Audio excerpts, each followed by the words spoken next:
نماز تہجد کو اپنی پوری زندگی کا معمول بنا لینا چاہیے، ورنہ کم از کم رمضان مبارک میں تو اسے ہر حال میں ادا کرنے کی کوشش کی جائے، کیونکہ ان دنوں میں ہمارے پاس اس کو ادا کرنے کا کافی وقت ہوتا ہے اور انسان کے دل میں ہدایت و روحانیت کا نور پیدا ہوتا ہے۔ چند احادیث پیش کی گئی ہیں۔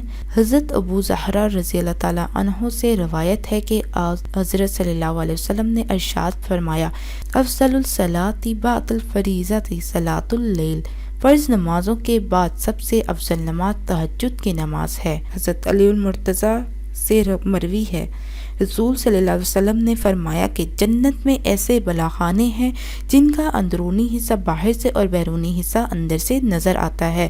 تو ایک اعرابی کھڑا ہوا اور عرض کرنے لگا، اے اللہ کے رسول، یہ بلاخانے کن لوگوں کے لیے ہوں گے؟ تو آپ صلی اللہ علیہ وسلم نے فرمایا، اس کے لیے جو اچھا کلام کرے، مسکینوں کو کھانا کھلائے، ہمیشہ روزے رکھے اور رات کو نماز پڑھے جب دوسرے لوگ سو رہے ہوں۔ حضور صلی اللہ علیہ وسلم نے فرمایا، اللہ تعالیٰ رات کے آخری تہائی حصہ میں آسمان سے دنیا کی طرف نزول کر کے فرماتا ہے کہ کون ہے جو مجھ سے مانگے اور میں اسے عطا کروں، کوئی ہے جو مجھ سے بخشش اور مغفرت طلب کرے کہ میں اسے بخش دوں۔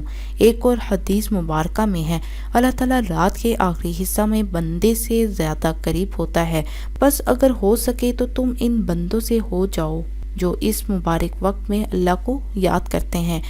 نماز تہجد کا وقت آدھی رات کے بعد شروع ہو جاتا ہے۔ سنت طریقہ یہ ہے کہ عشاء پڑھ کر سو جائیں، پھر اٹھ کر نماز تہجد ادا کریں، جیسا کہ حضرت عائشہ رضی اللہ تعالیٰ عنہا رسول صلی اللہ علیہ وسلم کے بارے میں فرماتی ہے، آپ صلی اللہ علیہ وسلم رات کے شروع حصہ میں نیند فرماتے اور آخری حصہ میں بیدار ہوتے اور نماز ادا فرماتے، پھر اپنے بستر پر واپس آ جاتے۔ تعداد رکعات جو تہجد کی ہیں وہ میں آپ کو بتا دیتی ہوں۔